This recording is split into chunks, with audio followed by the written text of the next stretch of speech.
Channel को subscribe करके video को लाइक शेयर करना ना भूलें। डिक्टेशन गति 80 शब्द प्रति मिनट स्टार्ट। हमारे देश की न्यायपालिका के सर्वोच्च शिखर पर उच्चतम न्यायालय है, जो दिल्ली में स्थित है। समस्त अन्य न्यायालय उच्चतम न्यायालय के अधीन हैं। उच्चतम न्यायालय देश का अंतिम अपील न्यायालय है। संविधान की व्याख्या करने का अधिकार उच्चतम न्यायालय को है।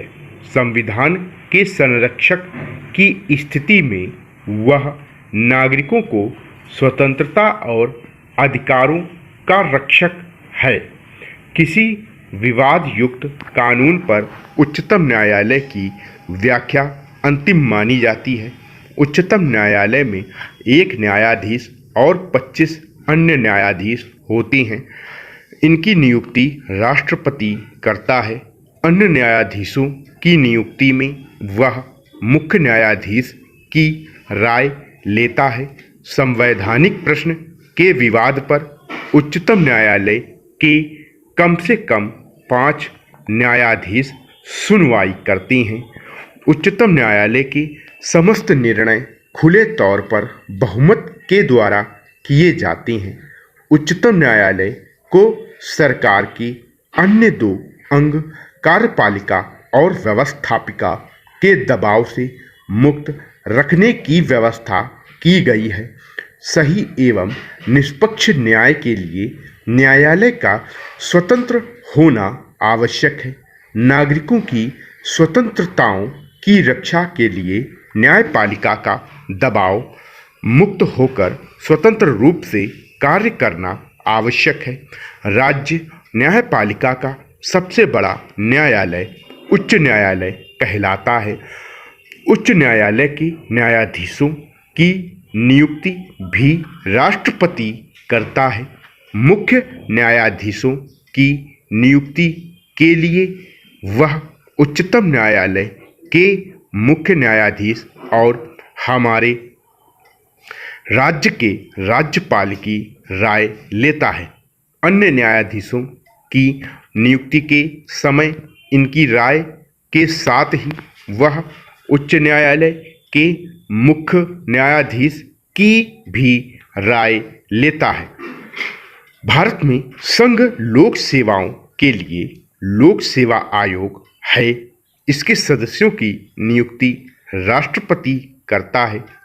यथासंभव इसके सदस्य ऐसे व्यक्ति हैं जो भारत सरकार अथवा किसी राज्य सरकार के विभिन्न पदों पर कम से कम 10 वर्ष कार्य कर चुके हों।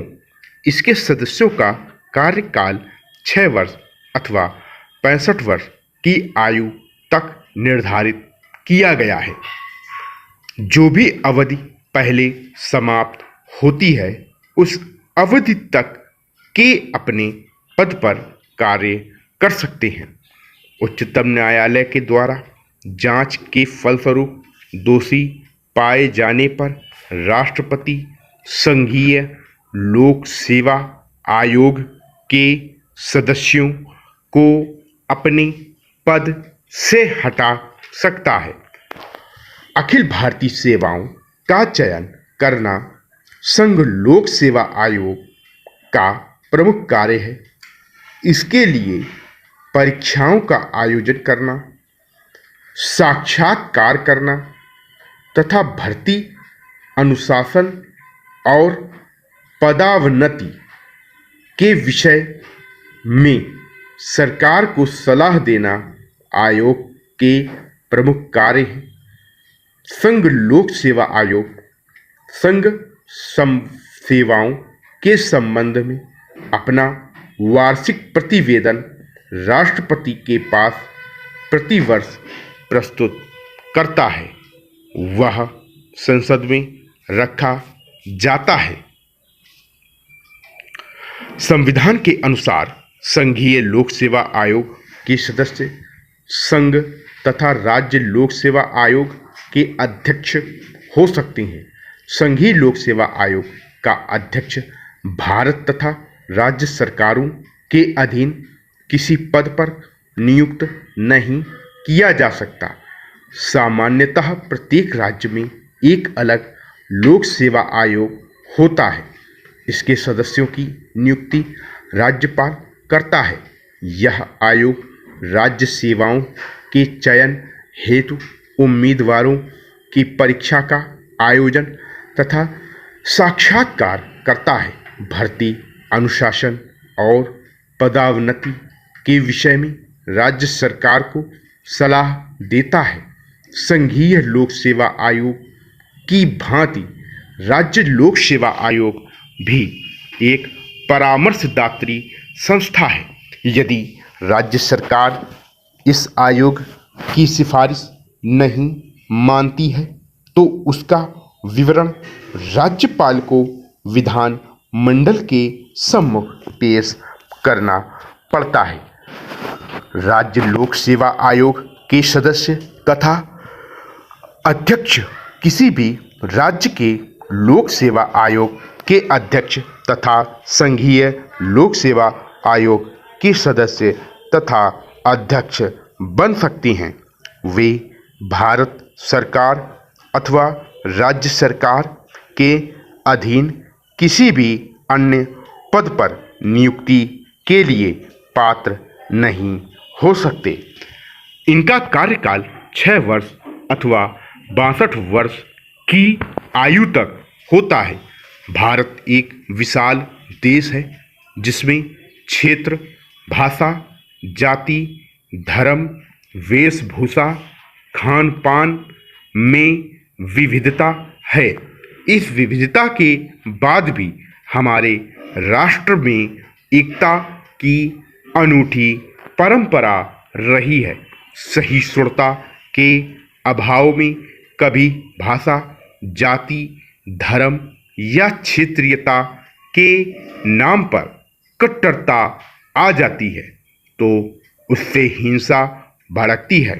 कई बेगुनाह व्यक्ति हिंसा के शिकार हो जाते हैं। संपत्ति का नुकसान हो जाता है। इससे देश की एकता को खतरा पैदा हो जाता है।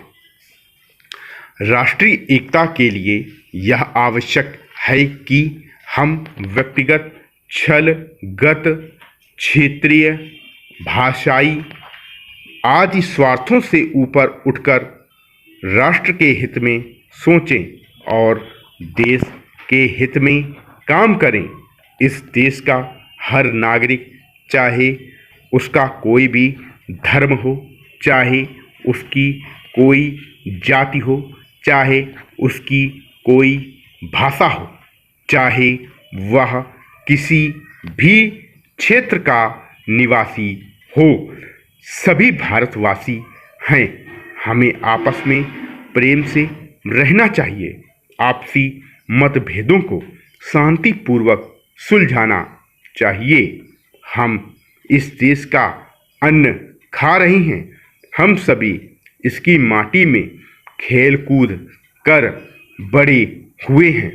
हमें ऐसा कोई कार्य नहीं करना चाहिए जिससे इस देश के गौरव को धब्बा लगे।